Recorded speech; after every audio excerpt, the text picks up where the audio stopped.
नमस्कार दोस्तों, मेरा नाम है विजय कुमार और आप देख रहे हैं कॉमिक्स पिटारा चैनल को।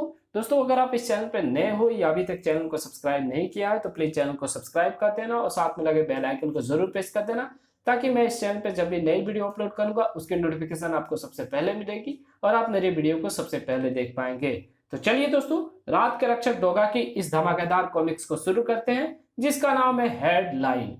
आप देख सकते हैं इसका कवर पृष्ठ कुछ इस तरह का है, देख सकते हैं। संजय गुप्ता पेश करते हैं हेडलाइन।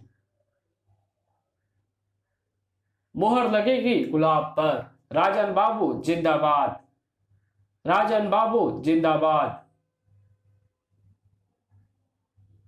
शांत हो जाओ भाइयों, शांत हो जाओ। राजन बाबू के व्यक्तित्व में नेहरू की छाप थी और भाषा में शहद की मिठास। कोई दो ही कारणों से राजनीति में प्रवेश करता है। पहला कारण है देश प्रेम या देश सेवा। दूसरा, ताकत को अपनी मुट्ठी में बंद करने की ख्वाहिश। और यही दूसरा कारण देश की उन्नति को तबाही के दलदल में झोंक देता है, क्योंकि उस ताकत का इस्तेमाल वो जनता की परेशानियों से जूझने के लिए कम, अपनी तिजोरियां भरने के लिए ज्यादा करता है। इस ताकत को हासिल करने के लिए गुंडों का सहारा लिया जाता है।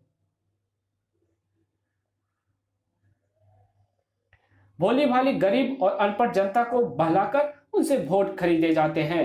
बूथ कैप्चरिंग करवाई जाती है, यानी वोटों की डकैती। क्या गांधी और नेहरू ने ऐसे आजाद भारत की कल्पना भी की होगी? नहीं। राजनीति के इसी गंदे रोग के कारण मैं इससे हमेशा दूर रहा, लेकिन आज आज मजबूर हो गया मैं चुनाव लड़ने पर, क्योंकि एक ऐसा आदमी चुनाव में खड़ा हो गया है जिसका नाम है धर्मा, जो पहले ही गुंडा है। अगर उसे राजनीति की ताकत भी हासिल हो गई तो उसकी गुंडागर्दी को सरकारी लाइसेंस मिल जाएगा। क्या आप ऐसा चाहेंगे? नहीं, नहीं। ठक। मारो मारो मारो इसे। झूठ बोलता है ये, धर्मा साहब को बदनाम करना चाहता है।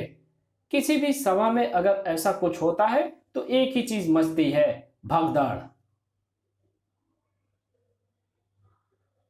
राजन बाबू की सभा में भी जमकर भगदड़ मची।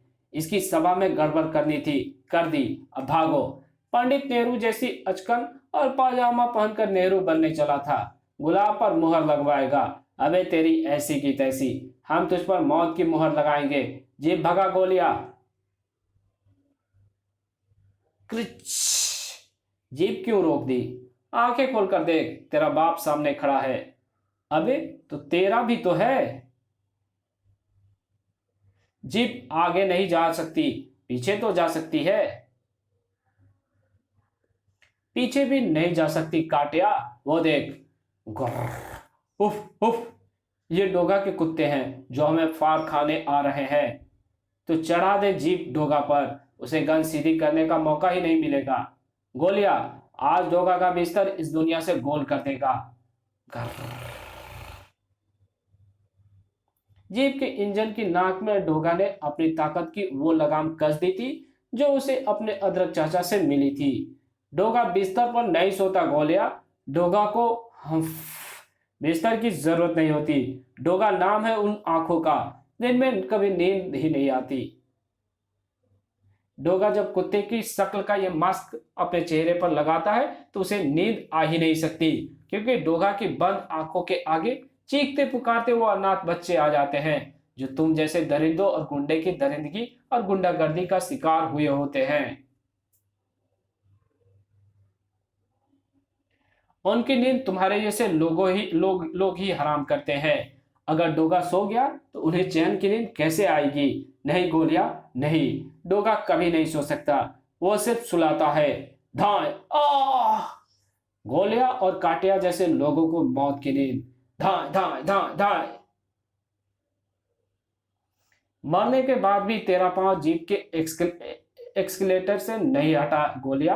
जा भगा ले जा जीप को। बुम। कहीं ये अरमान भी तेरे आत्मा के साथ ही ना चला जाए। ये डोगा ने जीप भगाने का अवसर ही तुझे नहीं दिया। धड़ाम। अखबार में अगले अगले दिन ही हेडलाइन वही घटना थी। हिंदुस्तान डेली, राजन बाबू की सभा पर गुंडों का हमला, 8 मरे। राज टाइम्स, राजन बाबू का आरोप गुंडे धर्मा के थे। मुंबई टाइम्स, सभी हमलावर गुंडे की गोली मारकर हत्या है, किसी ने खिड़की से झांककर डोगा को देखा। लाइन जी, सूरज, ये हेडलाइन पढ़ी? हेडलाइन बिल्कुल ठीक है अदरक चाचा, उन्हें डोगा ने ही मारा है।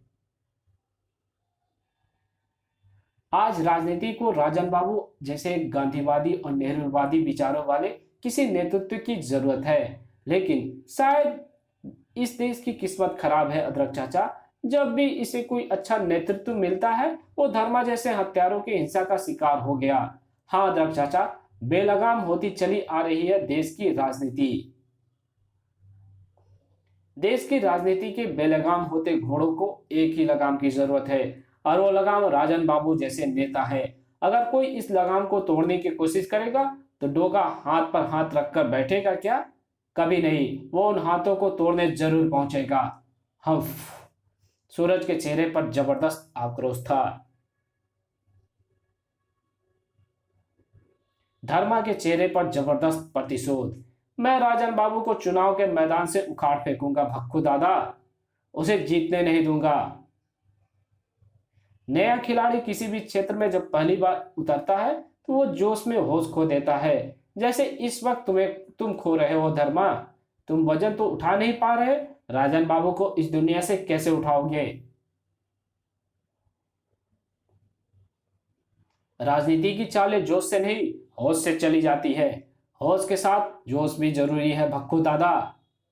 आओ आओ मेरे साथ, दिखाता हूं तुम्हें। ये देखो कितना असला बारूद है मेरे पास। ये सारा असला मैंने इस चुनाव में अपनी जीत के लिए खर्च करना है भक्कू दादा।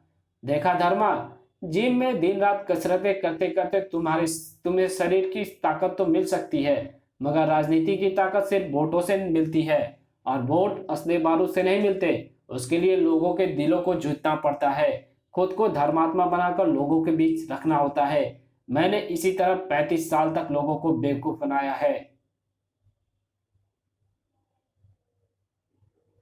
वो तो कमबख्त एक घोटाले में मेरा नाम उछल गया और मुझे त्याग पत्र देना पड़ा, वरना आज मेरी जगह तू चुनाव न लड़ रहा होते बेटे। नहीं भक्कू दादा, इतना सब्र मुझ में नहीं है। मैं आपकी तरह हाथ जोड़कर लोगों के बीच जाकर अपना समय खराब नहीं कर सकता। मैं मुंबई के लोगों में अपने नाम का खौफ भर दूंगा। मुझे वोट लेने नहीं छीनने हैं, और ऐसा होकर रहेगा। मेरे एक से एक मुस्टंडे, जिन्हें राजनीति की जुबान में कार्यकर्ता कहते हैं, मेरे एक इशारे पर मेरे लिए वोटों के ढेर लगा देंगे।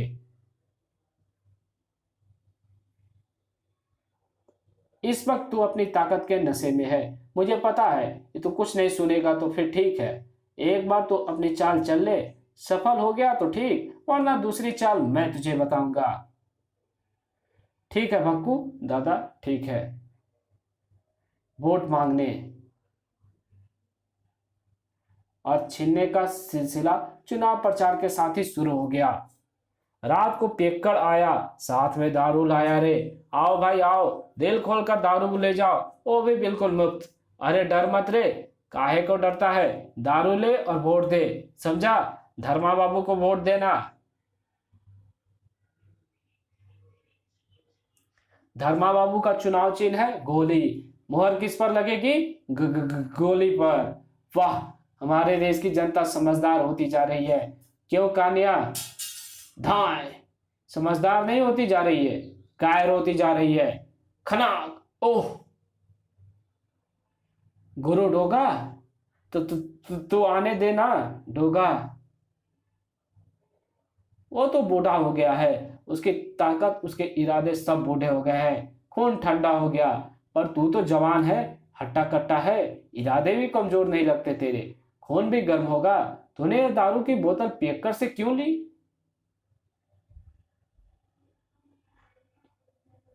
बोल, क्यों ली बोतले?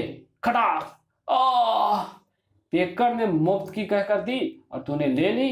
खनाक खनाक, औच! बोर्ड को कागज और ठप्पा लगाने की चीज समझकर ले ली।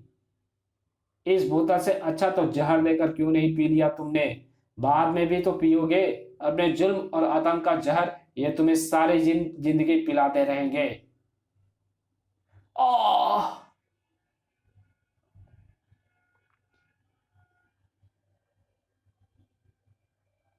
शायद तुम्हें नहीं पता कि भोट के रूप में ये गुंडे बाद में तुमसे कितनी बड़ी कीमत वसूल करेंगे।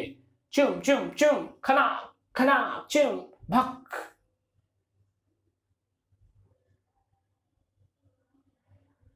कहाँ जाता है पियक्कड़? वोट तो मुझे भी डालना है। मुझे बोतल नहीं देगा तो मैं तेरी गोली पर मुहर कैसे लगाऊंगा?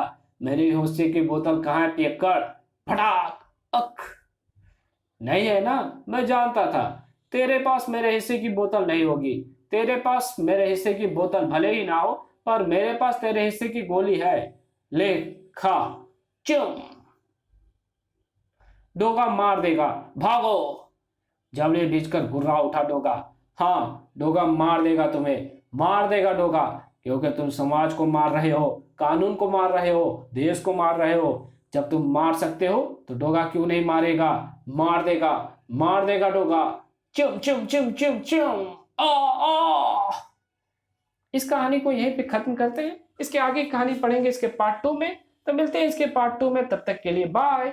चैनल पे नए हो तो प्लीज सब्सक्राइब कर देना, वीडियो अच्छी लगी तो वीडियो को लाइक कर देना और एक अच्छा सा कमेंट कर देना, और इसकी जहां जरूरत हो वहां शेयर कर देना। तो मिलते हैं इसके पार्ट 2 में, तब तक के लिए बाय।